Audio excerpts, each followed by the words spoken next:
हेर्नु नि हान्नुहुन्छ एकचोटि हान्नुहुन्छ एउटा छोरा हो अब तिनवटा मुयाहरू हो अनि बुवा आमा नि अब छोरोले राम्रो गरेछ छोरोले भन्यो सबै ठिक छोरो नै हो अब भन्नुहुन्छ उहाँले केही भन्नुहुन्न बुवा मम्मी पनि हामी पनि अब उहाँ राम्रो गर्नुभएको छ अब राम्रो नगर्नेलाई पो नराम्रो यस्तो उस्तो कुरा हुन्छ अब उहाँले राम्रो गरेछ सबै माकोले नि छोड्दैन माकोले छोड्दैन मान्छेलाई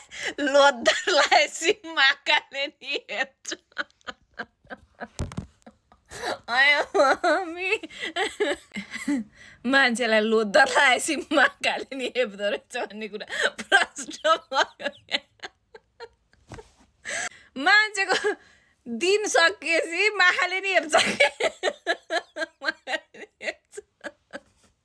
माको भगाउने तरिका फेरि कसरी हेर्नु न जिउराले चाट्यो माको